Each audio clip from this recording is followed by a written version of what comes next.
Bharatiya Janata party महापौर प्रत्याशी मधुसूदन यादव और शहर के विभिन्न पार्षदों के पक्ष में मतदान का आह्वान करने के लिए आज प्रदेश के मुख्यमंत्री विष्णुदेव साय ने गौरीनगर, लखौली और तुलसीपुर में आयोजित सभा के माध्यम से अपनी बात रखी।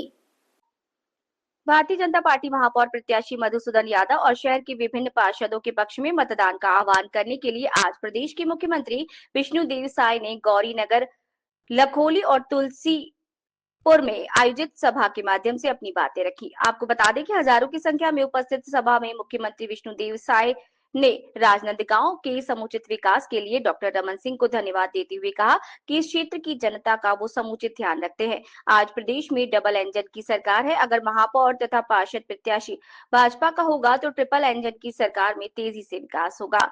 साथ ही कहा कि भाजपा के कार्य ही भाजपा की जीत का आधार होते हैं। विधानसभा चुनाव में मोदी गारंटी की सभी योजनाओं को हमने पूरा किया। साय ने कहा कि महतारी वंदन योजना की 12वीं किस्त जारी की गई और अटल विश्वास पात्र के माध्यम से हमने श्रद्धेय अटल बिहारी वाजपेयी की 100वीं जयंती पर उनके सपने को साकार करने के लिए अंतिम व्यक्ति तक सरकार की योजनाओं का लाभ पहुंचे। इसीलिए प्रत्येक परिवार को पक्का मकान देने के लिए सर्वप्रथम 18 लाख ग्रामीणों को पक्का मकान देने की व्यवस्था की। केंद्रीय मंत्री शिवराज सिंह चौहान ने 3,88,000 मकान की स्वीकृति दी और आने वाले समय में 3 लाख और मकान देने की घोषणा उन्होंने की। विष्णुदेव साय ने गौरीनगर की सभा में कहा कि जल्द ही यहां की प्रमुख समस्या रेलवे अंडरब्रिज का निर्माण तेज गति से किया जाएगा और चिखली ओवरब्रिज को नए तरीके से बनाया जाएगा। साय ने अटल विश्वास पात्र में नजूल भूमि में निवासरत पट्टाधारियों को भूस्वामी का अधिकार दिया जाएगा। सभी कल्याणकारी योजनाओं को विस्तार से बताते हुए कहा कि भाजपा ही क्षेत्र का विकास कर सकती है। इसीलिए उन्होंने सभी पार्षद और महापौर प्रत्याशी मधुसूदन यादव को आशीर्वाद देने का आह्वान किया।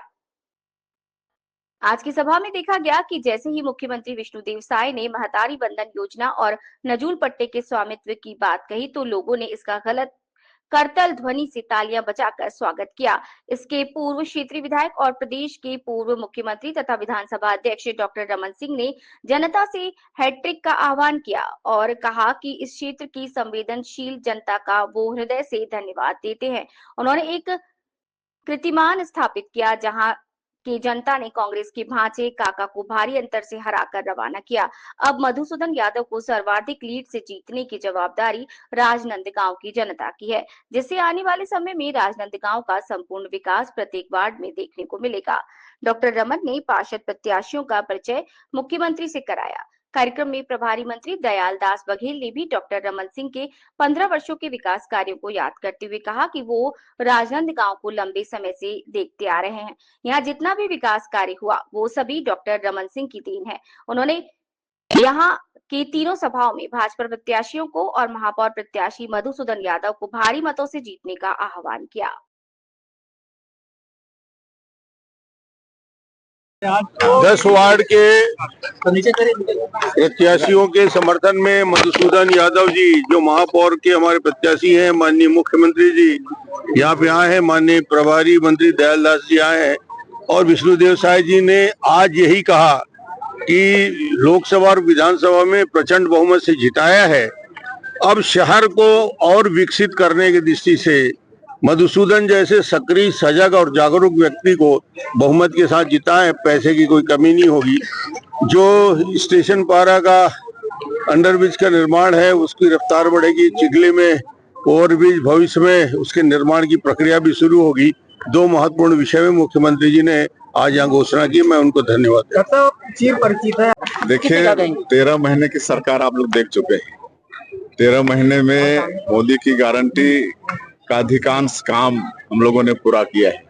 5 साल गरीब लोग प्रधानमंत्री आवास के लिए तरस के रह गए, गरीबों का हक छीना गया। लेकिन जैसे ही हम लोग की सरकार आई, आज प्रधानमंत्री आवास बनना शुरू हो गया, उनका गृह प्रवेश भी करा रहे हैं। धान का कटोरा कहलाता है छत्तीसगढ़। आज 21 क्विंटल प्रति एकड़ धान खरीद रहे हैं। अंतर की राशि पहले की सरकार 4 बार में देती थी, हम लोग एक मुश्त अंतर की राशि दे रहे हैं, जबकि पहले से ज्यादा धान खरीद रहे हैं। आज 70 लाख से ज्यादा माताओं को प्रति महीना उनके खाते में 1000 रुपया भेजने का काम कर रहे हैं। आज 5,62,000 से ज्यादा लोगों को पंडित दीनदयाल उपाध्याय भूमिहीन कृषि मजदूर कल्याण योजना में 10-10 हजार रुपया अभी भेजने का काम कर रहे हैं। पैसा यहाँ पर छत्तीसगढ़ में है, लेकिन पहले जो सरकार में बैठे थे उनका नीति और नियत दोनों खराब था, इसलिए सरकार में दुर्व्यवस्था